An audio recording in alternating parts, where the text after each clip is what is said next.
কার্যক্রম গ্রহণ করা হয়। প্রাথমিক শিক্ষা ও শিক্ষা কার্যক্রমকে উৎসাহিত করতেই প্রতি বছর ধারাবাহিকভাবে অনুষ্ঠিত হয় প্রাথমিক শিক্ষা সপ্তাহ।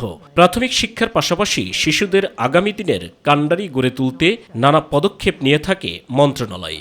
এ উপলক্ষে রাজধানীর ওসমানী স্মৃতি মিলনায়তনে প্রাথমিক শিক্ষা পদক 2023 এবং জাতীয় প্রাথমিক শিক্ষা সপ্তাহ 2024 উপলক্ষে আয়োজিত অনুষ্ঠানে অংশ নেন প্রধানমন্ত্রী শেখ হাসিনা। আমি জাতীয় প্রাথমিক শিক্ষা সপ্তাহ 2024-এর শুভ উদ্বোধন ঘোষণা করছি। এ সময় শিক্ষার মানোন্নয়নে সরকারের নানা পদক্ষেপ তুলে ধরেন প্রধানমন্ত্রী। দারিদ্র্যমুক্ত বাংলাদেশ গড়ে তুলব, কিন্তু এই দারিদ্র্যমুক্ত করতে হলে এর মূল শক্তিটাই আসবে শিক্ষিত জনগোষ্ঠী। শিক্ষাই দেবে একটা দেশকে দারিদ্র্যমুক্ত করার সব ধরনের সুযোগ। আমরা সেটাই মনে করি। আমাদের মেয়েদের অংশগ্রহণ খুব কম ছিল স্কুলে। আমরা মেয়েদের জন্য বিভিন্ন সুযোগ সুবিধা করে দিই, ছেলে মেয়ে উভয়ের জন্য।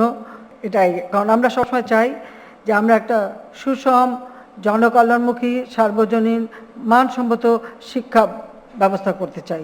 শিশুদের ছোট থেকেই আধুনিক ও প্রযুক্তি শিক্ষায় শিক্ষিত করতে প্রাথমিক পর্যায়েও কম্পিউটার ল্যাব করার কথা জানান সরকার প্রধান।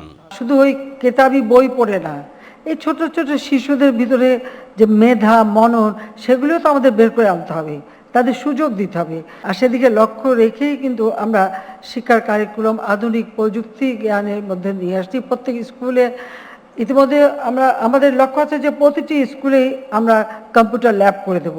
প্রথমে এটা মাধ্যমিক থেকে শুরু করেছিলাম, এখন আমাদের লক্ষ্য আমরা প্রাইমারি থেকেই শুরু করে দেব এবং সেই সাথে প্রি প্রাইমারি আমরা চালু করি। এই ছেলেমেয়ে এরাই তো ভবিষ্যৎ আমাদের, সেভাবে আমরা তাদেরকে তৈরি করে দেব।